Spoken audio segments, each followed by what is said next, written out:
Se você entrou no seu Tesouro Direto, deve ter visto essa situação aqui.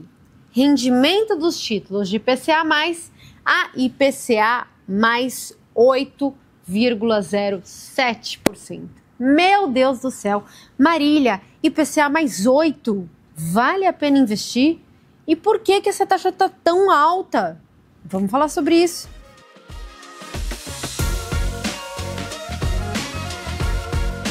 A taxa realmente está muito alta. Quando você olha esse curtinho, por exemplo, 2029, você vai ver essa taxa enorme de IPCA mais 8%. Por que isso, Marília?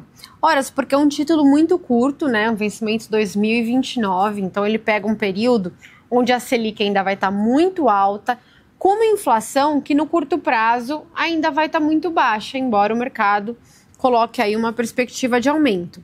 Quando a gente olha títulos ainda mais curtos, por exemplo, título de um ano, uma NTNB, né, com vencimento aí em 15 de agosto de 2026, até um pouquinho menos de um ano, ela está com uma taxa de incríveis IPCA mais 10%. Olha só que loucura, né? E conforme vai aumentando os vencimentos, essa taxa vai caindo para IPCA mais 9, IPCA mais 8, o 2029 aqui é IPCA mais 8,16, aí você tem o 35, a IPCA mais 7,72 e assim vai subindo e chegando num mínimo de IPCA mais 7,34. Por que essa taxa está tão alta assim? Eu vou mostrar para vocês a estrutura termo de taxa de juro. O que é isso, Marília? É a curva de juros decomposta, né? Em inflação, em taxa de NTNB e em taxa de pré-fixado, para vocês verem de onde vem esse valor, né? Então, quando você olha, por exemplo, as taxas dos IPCA+, dos títulos IPCA+, você vai ver aqui, né, as curtinhas aí em níveis próximos a 10%, aqui já é um ano, né, e aí conforme vai subindo, as taxas vão ficando mais flat, né, caindo aí para esses, em torno de 7%. Então, ó, começa as curtinhas bem altas, tá vendo? E vai caindo ao longo do tempo. Por que esse juro real vai caindo ao longo do tempo? Porque a taxa pré, né, a curva de pré-fixados, está imaginando uma Selic muito alta no curto prazo, então a gente está com uma Selic de 15, que vai aí, ao longo do tempo, cair para os seus 13,5, que significa até uma Selic mais baixa, né, uma Selic caindo aí para os 12,5. Então, a Selic está 15, o mercado precificando que ela vai cair para os 12,5, mas que em algum momento ela volta a subir. Como assim, Marília, ela volta a subir? Não é muito que ela volta a subir, mas é que tem um prêmio de risco, né? Risco de incerteza, risco fiscal, risco eleitoral. Então o mercado coloca um prêmio nessa estrutura a termo de taxa de juros. Então é um pré-fixado muito alto no curto prazo e depois cai, mas não cai tanto, né? E ainda fica num valor muito alto. Enquanto a perspectiva do mercado a respeito da inflação é uma inflação que hoje gira em torno de 4%, a gente já sabe, né, grosso modo onde ela está, mas que o mercado precifica, ó, que vai subir até em torno de 6% ao longo dos próximos anos. Por quê? Risco fiscal, risco eleitoral, todas essas questões, o mercado coloca um prêmio também no futuro da inflação. Ou seja, você tem um pré-fixado que está alto e vai cair, e você tem uma inflação que está baixa e vai subir. Então, a taxa da NTNB de curto prazo é mais alta do que a taxa da NTNB de longo prazo, né? Embora ambas sejam muito altas. Então, olhando aqui a estrutura a termo, né, do IPCA+, você vai ver que ela começa muito alta, porque você tem uma Selic de 15, uma inflação de 4, né? Você tem um juro real muito alto, que ela vai caindo ao longo do tempo, conforme a taxa do pré-fixado vai caindo e a perspectiva de inflação do mercado vai subindo. Então, ela vai caindo em torno de 7, mas ainda um valor super relevante. E Marília, por que a taxa de juro nominal do Brasil está tão alta? O que está acontecendo? São dois motivos muito importantes.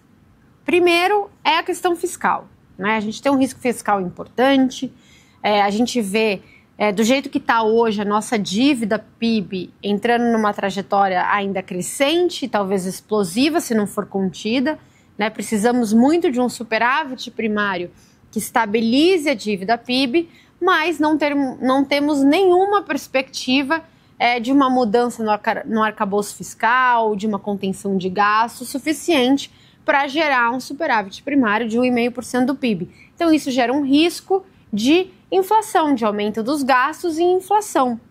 E se a inflação vai ser mais alta, o juro tem que ser mais alto também, o juro de equilíbrio tem que ser mais alto. Então esse é o primeiro ponto. O segundo ponto, é um ponto que a gente vem falando bastante também aqui, é a questão dos créditos isentos. Ultimamente a gente teve uma expansão monstruosa do número de LCIs, LCAs, CRIs, CRAs e debêntures de infraestrutura. O mercado foi em peso para esses títulos. Por quê, Marília? Por conta de mudanças de regra na legislação e na tributação. Então antes, quando você tinha muito dinheiro num wealth management, na sua gestão do seu patrimônio, você tinha o que a gente chamava de fundos exclusivos. Os fundos exclusivos, eles eram protegidos do Come Cotas. Você não pagava Come Cotas e pagava imposto de renda só no final, quando você queria resgatar esse dinheiro. Então, os investidores compravam títulos públicos, né, e deixavam nesses fundos exclusivos, e assim eles driblavam de uma certa forma o imposto de renda. Mas com a mudança de legislação e implementação do Come Cotas nos fundos exclusivos, eles migraram exatamente para os títulos isentos. No começo, principalmente para LCIs e LCAs. Depois, no ano passado, o governo mudou ainda a legislação sobre LCIs e LCAs, então diminuindo o número de situações que se enquadravam, né, para você emitir uma LC e LCA, diminuindo aí o número de LCIs e LCAs. E a consequência disso foi um aumento muito grande da emissão de CRIs, CRAs e debêntures de infraestrutura.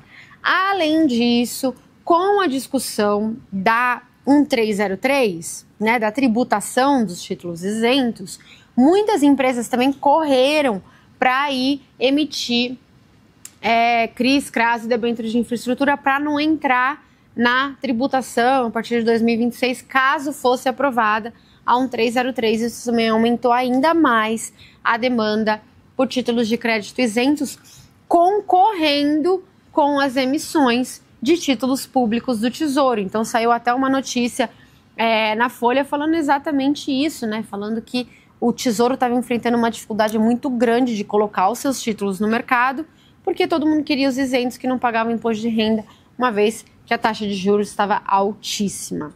E isso é, inclusive, um tema muito importante, que é esse tema dos créditos privados. Quando a gente olha hoje o mercado de crédito privado, o que a gente vê? A gente vê um aumento, uma proliferação muito grande de fundos de crédito privado. Então, lá em 2019, a gente tinha cerca de 60 fundos de crédito privado. Hoje em dia, a gente tem mais de 164, né? Isso são dados da Ambima. Então, um aumento muito grande de fundos de crédito privado. E aqui embaixo, quando a gente vê a alocação dos títulos, né, dos ativos nas carteiras dos fundos, a gente vê um crescimento muito grande exatamente desses dois, créditos não bancários, né, então CRIs, CRAs, debêntures de infraestrutura, e indo de 4% para 8% da alocação, então dobrando a alocação em créditos não bancários, e também em créditos bancários, né, CDBs, LCs, LCAs, enfim, indo de 5% para 10%, tá? Então, um mercado que aumentou muito a sua alocação de crédito privado, o investidor que acabou indo muito para esses produtos isentos, concorrendo aí com os títulos do Tesouro e fazendo com que as taxas de juros reais ficassem em patamares muito altos, porque o Tesouro tem que aumentar as taxas de juros para conseguir colocar esses papéis no mercado, então tendo aí uma boa dificuldade. Se os títulos isentos não fossem isentos, aí a gente poderia ter uma taxa de juro mais baixa para todo mundo, né? Então não deixa de ser um subsídio enorme que o Tesouro está dando para esses setores do agronegócio e para esses setores imobiliários também. É um grande subsídio e todo mundo acaba pagando essa conta em termos de taxas de juros muito mais altas, que por sua vez pioram o fiscal também. Beleza, Marília, entendi porque a taxa de juros tá alta, mas você acha que ela vai cair? Sim, acho. Acho que a gente tem algumas coisas aí na frente para pensar em perspectiva. Primeiro, é claro, a eleição pode gerar uma mudança aí de política econômica que faça com que a gente pense com mais carinho no fiscal, no superávit primário, no aumento das receitas, né, e na queda da dívida pública. Então, acho que isso pode ser um trigger importante. Além disso, acho que uma taxa de IPCA mais 7,5, IPCA mais 8, é uma senhora taxa, então aguenta muito desaforo. Então, é uma boa alocação de longo prazo e deveria estar na sua carteira, porque também oferece para você proteção contra a inflação, então eu gosto. E acho também que nesse segundo semestre a gente pode ter menos emissões de crédito privado, porque já tivemos muitas, né, nesse primeiro semestre, e com isso o Tesouro poderia colocar um pouquinho mais de títulos IPCA+, sem ter que ir para uma taxa muito mais alta do que ele está colocando agora. Então, sim, vejo como uma boa oportunidade. Ah, Marília, vou entrar naquele título de 1 ano, a IPCA mais 10? Acho que não, porque se as taxas eventualmente caírem no pós-eleição e tudo, você se garantiu a IPCA mais 10 por 1 ano, mas nos próximos anos você pode acabar rendendo muito menos, né? Então, eu preferi um pouco mais longo, não tão mais longo, tipo 2060, mas um pouco mais longo, tipo 35, 40, para garantir uma taxa lá dos seus IPCA mais 7,5 por mais tempo, né? Então, garantir uma taxa alta por mais tempo. Então, esse é o pedaço da curva que eu mais gosto. E você? Tá animado com esses títulos públicos ou prefere os créditos privados? Cuidado, hein? Se for para os créditos privados, não deixe de fazer uma análise de crédito. E se precisar de ajuda na análise de crédito, tem, claro, o Renda Fixa Pro, que é o meu produto de renda fixa, onde a gente faz exatamente uma análise de crédito, tentando separar o joio do trigo e ver aonde está um risco mais tranquilo para você investir nesse cenário. E é isso, pessoal. Muito obrigada a todos e até a semana que vem.